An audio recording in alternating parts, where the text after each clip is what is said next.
tayo sa next topic, which is yung tinatawag nating variables. So, alala yung lessons nung simula high school ba to? So, naalala si y equals to mx plus b. Ito yung mga letters na nagre-represent ng values. Para mas maintindihan si variables are also like your boxes. So, yung box, pwedeng lagyan, so pwede siyang lagyan ng laman. Yung laman ng box na yan yung variable natin, yung laman is yan yung value ng box. So kung halimbawa, yung box 1, lalagyan ko ng ballpen sa loob, yung value ng variable box 1 is equal to ballpen. So kung tatanggalan ko ng laman, so empty or walang laman yung variable. Pag pinalitan ko ng laman, nilagyan ko ng mouse, halimbawa, sa loob ng box. So yung value ng variable or laman ng box at that time is mouse. Siyempre, yung lalagyan natin na box is nasa iba't ibang sizes din naman. So merong maliit, merong malaki, at saka, halimbawa, yung box, hindi mo siya pwedeng lagyan ng tubig dahil matatapon or mababasa yung box. Same siya sa concept din ng variables natin. So, sa bawat type ng data, sa bawat value na pwede mong ilagay, may counterpart or meron siyang variable type na pwedeng gamitin. So, sa next activity natin, gagamit tayo ng variable. So, balik tayo dun sa ating worksheet.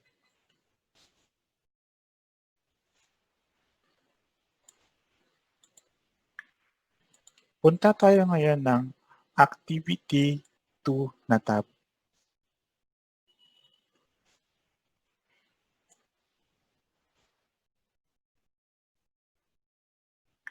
So, sa Activity 2 na tab, yung gagawin natin is mag-add, subtract, multiply, or divide tayo ng numbers.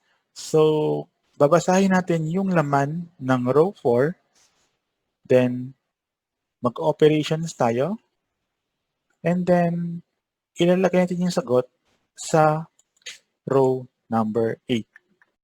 So, para gawin natin yan,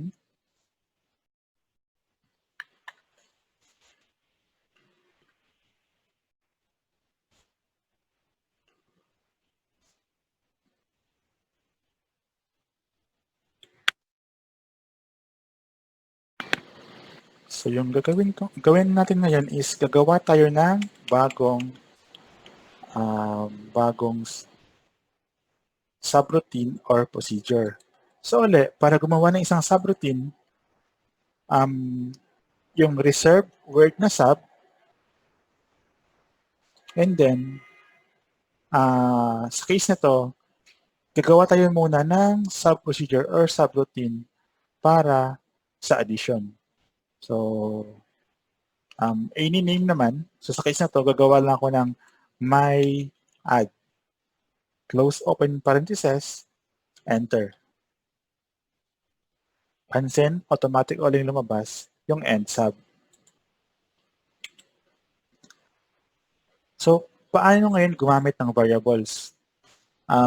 Si variables, may reserve para mag-declare, para malaman ni VBA na variable yung nilalagay mo. Uli, may reserve word tayong tinatawag na dim.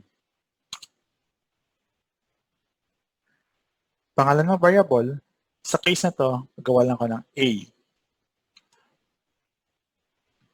Si variable na A, isang box. Anong type siya ng box? Maliit, malaki, pwedeng lagyan ng tubig, ganun. So, as a variable type, yung isang variable type natin ay tinatawag na integer. Pag sinabing integer sa VBA, pwede mo siyang lagyan ng values from negative 32,000 hanggang positive 32,000 kasama si 0. And since integer siya, dapat whole numbers lang yung pwede mong ilagay. So, yan yung i-add natin. So, nag-dim A as integer, then isang dim para capturein yung pangalawang number as integer.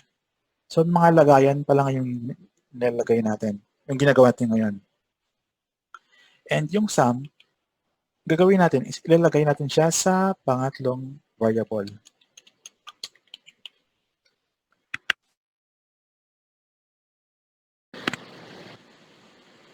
Since may variables na tayo,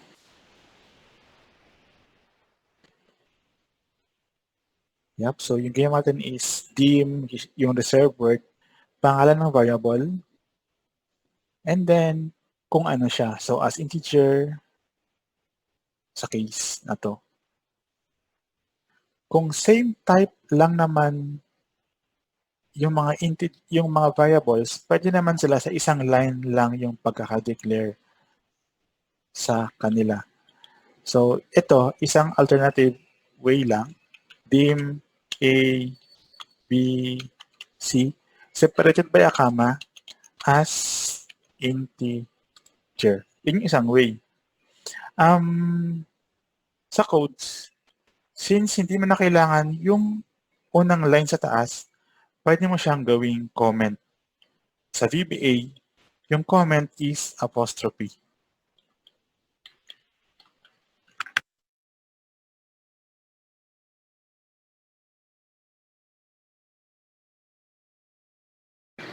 Kinoment ko siya kasi hindi tayo pwedeng i-declare uli yung variable, yung same variable. So, it's either option 1 or option 2 yung gagawin.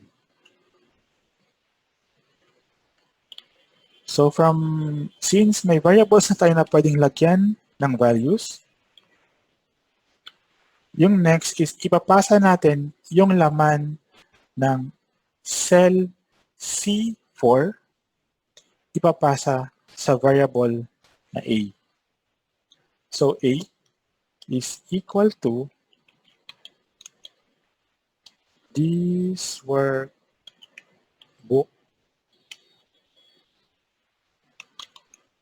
that sheets, copyhin ko lang yung sheet name, activity 2,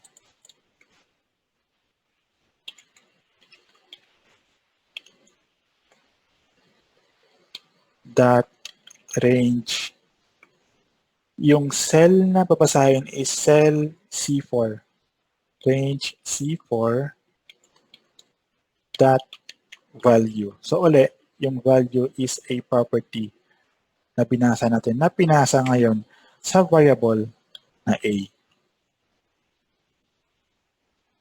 Kung okay na kayo dito sa A, huwag nyo nang i-retype, kopyahin nyo na lang yung buong line, and then palitan na lang ng variable na B at saka kung anong range yung babasahin niya, which is cell C6.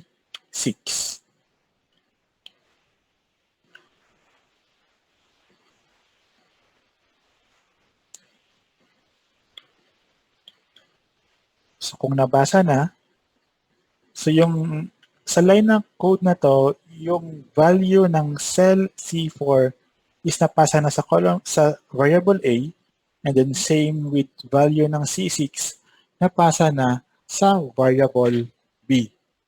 Yung next step, so yung flow ng VBA para hindi kayo mawala is isipin niyo lang kung paano siya gagawin kung kayo yung gagawa. So same din yun, step by step na lang siyang i-translate sa codes. So binasa mo na si C4, si C6. Yung next step mo is i-add mo na ngayon yung C4 and C6. So C, ito yung kukuha ng value ng sum. C is equals to A plus B.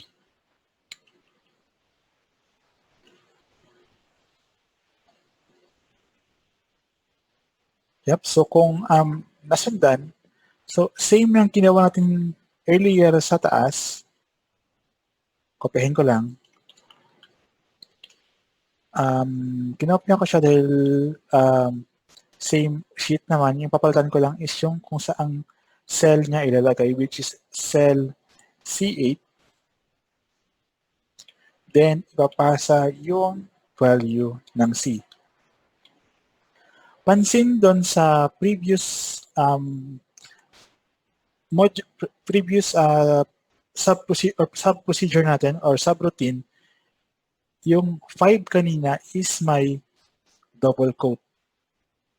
Dito ngayon, yung C is walang double quote. Wala siyang double quote dahil as variable siya. Kung lalagyan siya ng double quote, yung lalabas ngayon sa C8 is yung literal na letter C, hindi yung sum ng A plus B. Kaya tayo ngayon walang double quote sa line na to. So again, so at this point, tapos na siyang mag-add and nalagay na niya sa cell C8. So to test our code, ulit, pwedeng F8 line by line or pwedeng F5 para isahang run.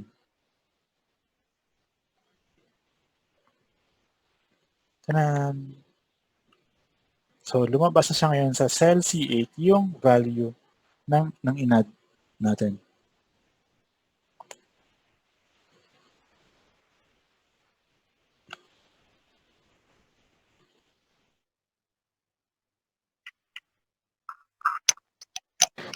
Sa mga tapos na, pwede niyang itry yung subtract and multiply.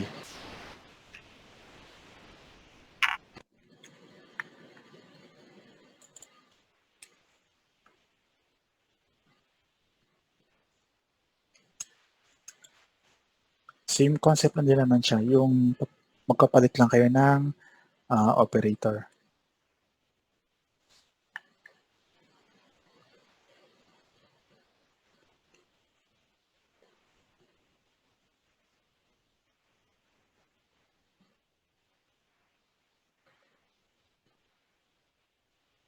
So, kung okay na, didiretso lang ako dun sa divide na operator. So, gagawa lang ako ng isang sub na sub my division. Close open parenthesis, then may end sub. So, ito lang yung ano natin, yung block natin. So, bawat subroutine is may open and may close. So, pangalan and then close open parenthesis dun sa pangalan ng sub.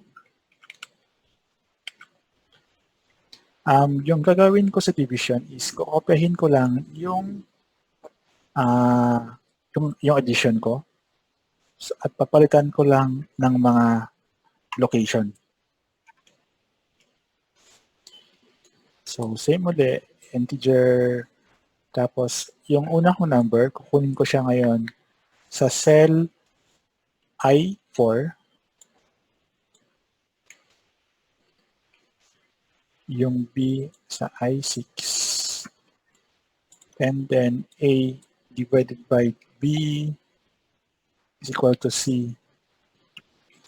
Ilalagay ko siya ngayon sa I8.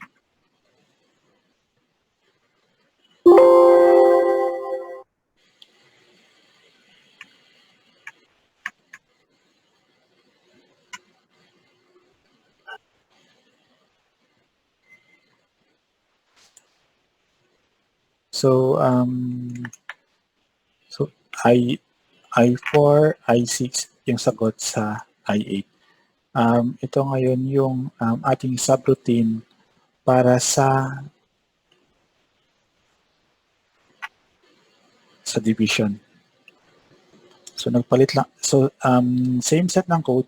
Nag-declare ako ng variable for A B, C as integer, and then A, kinuha ko yung value ng this workbook na may worksheet na activity 2 sa may cell na I4. Kinuha ko yung value na yon, pinasa ko sa A na variable. Same with yung pangalawang number na nasa cell I6, and then dinivide ko lang A divided by B, yung kung ano yung laman nila by the time ng variable, and yung C, yun yung sagot na nilagay natin sa cell I8. So again, to run F8 or F5, pansin na nung nag-divide tayo, 3 divided by 4, yung ini-expect na sagot is 0.75. So, bakit siya naging 1 yung sagot? Naalala earlier yung boxes or yung variables natin. Since yung sagot na C is integer pa rin, and yung integer is walang decimal places or decimal point, ni-round off niya ngayon sa nearest integer yung sagot. Para mailabas or magkaroon ng decimal yung sagot, si C, tatanggalin natin sa integer. So dahil binura si C, pakibura na rin ng comma pagkatapos ng B. So yung comma lang ngayon is between A and B as integer. Then declare tayo ulit ng bagong variable type o bagong box, which is si C. Yung isang variable type na pwedeng magkaroon ng decimal ay tinatawag na double.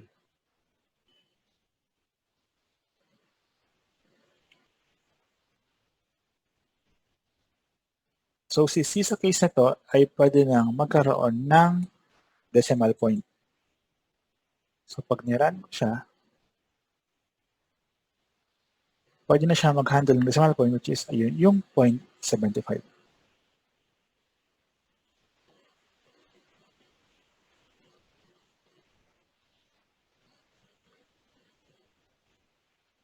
So nadaan natin yung dalawang variable type ng numbers. Mention lang na si variable type ng words or characters or ng hindi numbers. Isa sa mga variable type na ginagamit is string,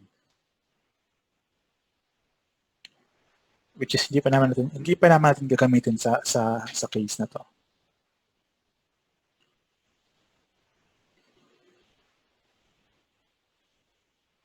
Yep, question sa activity 2.